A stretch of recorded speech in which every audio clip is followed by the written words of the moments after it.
नमस्कार दोस्तों, मैं प्रदीप कुमार सिंह स्वागत करता हूं आपका मेड इन 10 चैनल में, जहां पे हर दिन हम आपके लिए आते हैं एक health topic short and simple language में।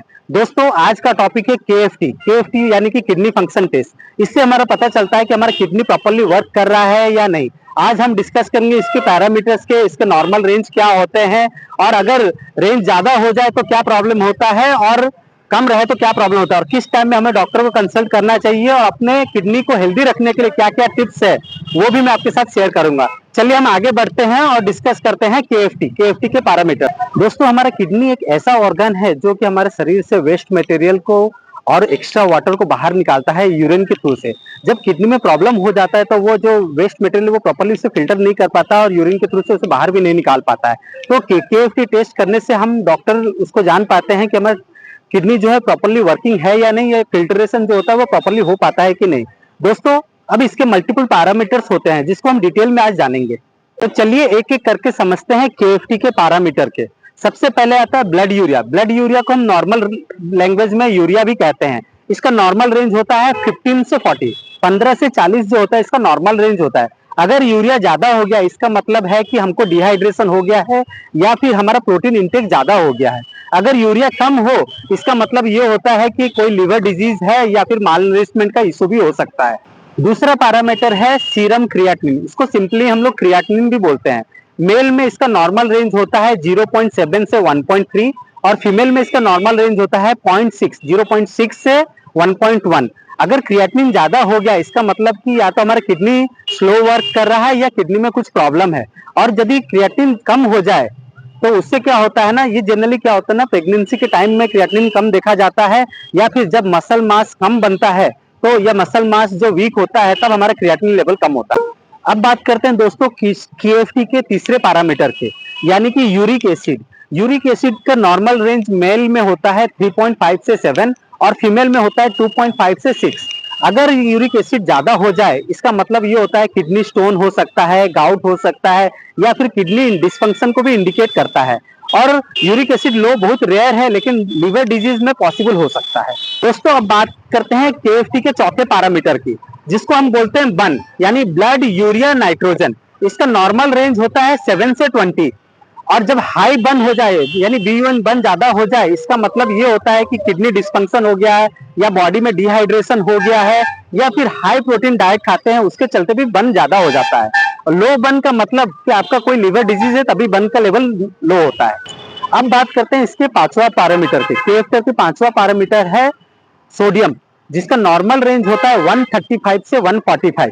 अगर ये कम हो जाए इसका मतलब ये है कि आपने ओवर हाइड्रेशन कर लिया। इसका मतलब कि आपने ज्यादा पानी पीने से सोडियम जो होता है यूरिन के थ्रू से निकल जाता है, या फिर किडनी फंक्शन खराब हो या किडनी फेलियर होने से भी सोडियम का लेवल लो होता है। कि सोडियम जब हाई होता है इसका मतलब हो गया डिहाइड्रेशन, आपके बॉडी में पानी का कमी है या फिर आप पानी कम इंटेक ले रहे हैं ये। और दूसरा ये हो गया कि आपका किडनी प्रॉब्लम है, उसके चलते भी आपका सोडियम हाई हो जाता है। अब केएफटी के छठे पैरामीटर के बारे में बात करते हैं, जो कि है पोटासियम। पोटासियम का नॉर्मल रेंज होता है 3.5 से 5। इसका नॉर्मल रेंज 3.5 से 5 होता है। पोटासियम जब ज्यादा हो जाए इसका मतलब ये होता है कि आपको एसिडिटीज का प्रॉब्लम है या किडनी फेलियर का प्रॉब्लम है। और अगर लो हो जाए इसका मतलब कि यदि आपको वोमिटिंग हो या डायरिया का प्रॉब्लम हो, या फिर आप डायूरेटिक्स का यूज कर रहे हैं। डायूरेटिक्स एक मेडिसिन है जो कि किडनी डिजीज में डॉक्टर देते हैं, जिसके यूज करने से भी आपका पोटेशियम लो हो जाता है। अब बात करते हैं केएफटी के सातवें पैरामीटर, जिसे क्लोराइड कहते हैं। इसका नॉर्मल रेंज रहता है 98 से 106। इसके अबनॉर्मल होने का मतलब है कुछ मेटाबॉलिक डिसऑर्डर है या किडनी प्रॉब्लम होता है तभी ये अबनॉर्मल होता है। अब बात करते हैं केएफटी के आठवें पैरामीटर, जिसे हम कैल्शियम कहते हैं। इसका नॉर्मल रेंज होता है 8.5 से 10.5। कोई भी किडनी प्रॉब्लम हो या किडनी डिस्फंक्शन हो या किडनी का डिजीज हो तो कैल्शियम का लेवल अबनॉर्मल कॉमन होता है। दोस्तों, ये था केएफटी के सारे पैरामीटर्स। इसके अबनॉर्मल होने के कुछ कॉमन रीजन है, जैसे कि अगर बॉडी में डिहाइड्रेशन हो, किडनी में प्रॉब्लम हो, किडनी स्टोन हो, या हाई ब्लड प्रेशर हो, या आपको डायबिटीज मेलाइटस हो, या फिर किडनी फेलियर हो, तभी ये पैरामीटर्स अबनॉर्मल होते हैं। इसका यही रीजन है, तो हम इसे जान सकते हैं कि हमारे किडनी में कुछ ना कुछ प्रॉब्लम है जिसके चलते ये पैरामीटर्स के लेवल जो अप या डाउन होते हैं।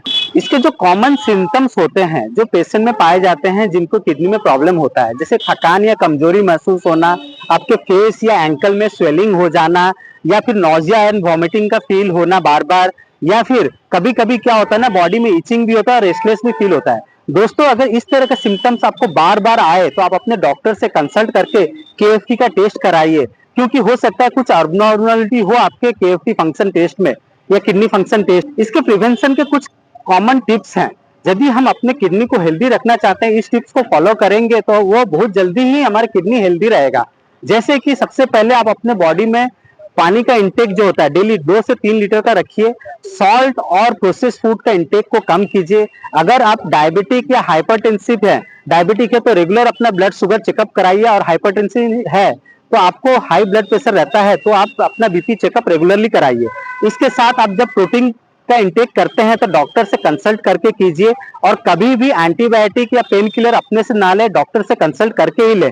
अगर ये सब टिप्स को आप फॉलो करेंगे तो डेफिनेटली दोस्तों आपका किडनी फंक्शन टेस्ट हमेशा ही अच्छा रहेगा और आपका किडनी हमेशा हेल्दी रहेगा। तो दोस्तों, आज हमने डिस्कस किया डिटेल में केएफटी टेस्ट क्या है, इसके पैरामीटर्स क्या है, इसके नॉर्मल रेंज क्या है, अगर ज्यादा हो जाए तो क्या क्या सिम्टम्स या डिजीज होते हैं, और इसको प्रिवेंशन के टिप्स भी आपको मैंने बताया है।